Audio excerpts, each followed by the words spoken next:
السلام علیکم۔ علامہ اقبال کی نظم شکوہ کا چوتھا بند۔ ہم سے پہلے تھا عجب تیرے جہاں کا منظر، کہیں مسجود تھے پتھر، کہیں معبود شجر، خوگر پہ کرے محسوس تھی انساں کی نظر، مانتا پھر کوئی اندیکھے خدا کو کیوں کر، تجھ کو معلوم ہے لیتا تھا کوئی نام تیرا، قوت بازوئے مسلم نے کیا کام تیرا۔ مطلب، اے خدا، ذات اور اسلام سے پہلے تیرے جہان کی حالت کیا تھی؟ دنیا کے مختلف علاقوں میں انسان کہیں پتھروں کو خدا مانتے تھے اور کہیں درختوں کی پوجا کیا کرتے تھے، کیونکہ اس وقت انسان صرف مادی اور محسوس ہونے والی چیزوں کی پوجا کرنے کا عادی تھا، اس لیے وہ دکھائی نہ دینے والے خدا کو کیسے مانتا؟ تجھ کو اچھی طرح معلوم ہے کہ جہالت کے اس دور میں کوئی شخص بھی تیرا نام نہیں لیتا تھا۔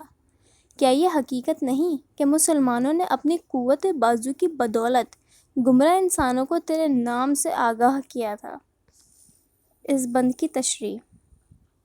اقبال اسلام کے آغاز سے پہلے کی دنیا کی حالت بیان کرتے ہوئے کہتے ہیں کہ پرانے زمانے میں بت پرستی اس قدر عام تھی کہ لوگ ہر نظر آنے والی چیز کو خدا مان کر اس کی پوجا شروع کر دیتے تھے۔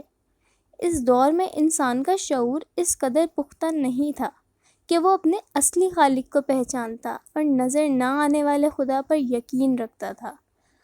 وہ کائنات کو مسخر کرنے کے بجائے خود کا پرستار بن گیا تھا۔ اسے ہرگز یہ معلوم نہیں تھا کہ اشیاء کائنات تو ہماری خدمت اور بہتر کے لیے ہیں۔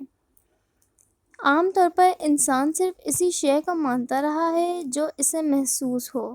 خدا کی ناقابل دید اور محسوس نہ ہونے والی ہستی پر ایمان لانا ہر ایک شخص کے بس میں نہیں تھا، اور آج بھی مادیت کی فدائی خدا کو جاننے اور اس کو تسلیم کرنے سے ہچکچاتے ہیں۔